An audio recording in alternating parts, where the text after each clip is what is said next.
തെരഞ്ഞെടുപ്പിൽ സർപ്രൈസ് സ്ഥാനാർത്ഥികളുമായി ഞെട്ടിക്കാൻ ഒരുങ്ങി 2020.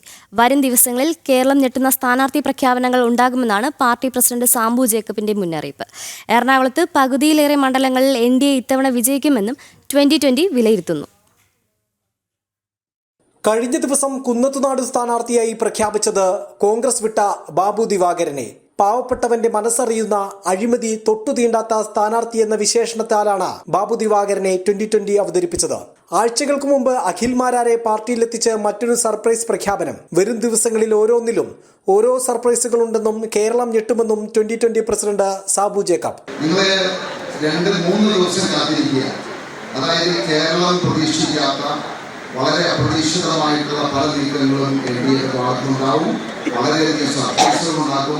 നിങ്ങൾ ഒരിക്കൽ പോലും പ്രതീക്ഷിക്കാത്ത ആളുകൾ മത്സരരംഗത്തേക്ക് വരും. എൻഡിഎ കേരളത്തിന്റെ ഭരണമേറ്റെടുക്കും. ഒറ്റയ്ക്ക് നിന്നതിനേക്കാൾ കരുത്തുണ്ട് എൻഡിഎക്കൊപ്പം ചേർന്നപ്പോഴെന്ന് സാബു. എറണാകുളത്തെ 14 മണ്ഡലങ്ങളും എളുപ്പത്തിൽ കൈക്കലാക്കാമെന്ന പല മുന്നണികളുടെയും സ്വപ്നം 2020യുടെ എൻഡിഎ പ്രവേശത്തോടെ ശിഥിലമായി. 14ൽ പകുതിയിലും എൻഡിഎ വിജയിക്കുമെന്ന പാർട്ടി പ്രസിഡന്റിന്റെ വിലയിരുത്തൽ. കുന്നത്തുനാടിന്റെ ധീരരായിട്ടുള്ള പ്രവർത്തകരെല്ലാം തന്നെ ഒരു ദിവസം ശരാശരി 1000-ഓളം ആളുകളാണ് മറ്റ് 7 നിയമസഭാ മണ്ഡലങ്ങളിലേക്ക് പോയത്. അതിനൊരു പ്രത്യേക കാരണമുണ്ടായിരുന്നു. കാരണം ഇത് നമ്മുടെ നാടാണ്, നമ്മുടെ സ്വന്തം സീറ്റാണ്, ഇത് നമ്മൾ വിജയിച്ചിരിക്കും എന്ന ഒരു അമിത ആത്മവിശ്വാസമാണ് നമ്മളെ അന്ന് ഈ കുന്നത്തുനാട് കിട്ടാതെ പോയത്.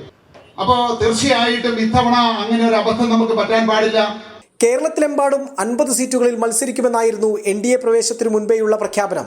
എൻഡിഎയുടെ ഭാഗമായതോടെ ഇതിൽ മാറ്റമുണ്ടാകും. സീറ്റ് സ്ഥാനാർത്ഥി ചർച്ചകൾ 95% പൂർത്തിയായെന്ന് BJP സംസ്ഥാന അധ്യക്ഷൻ രാജീവ് ചന്ദ്രശേഖർ വ്യക്തമാക്കി. 2020 മത്സരിക്കുന്ന മറ്റു മണ്ഡലങ്ങളിലെ സ്ഥാനാർത്ഥി പ്രഖ്യാപനങ്ങൾ ഉടനെയുണ്ടാകും.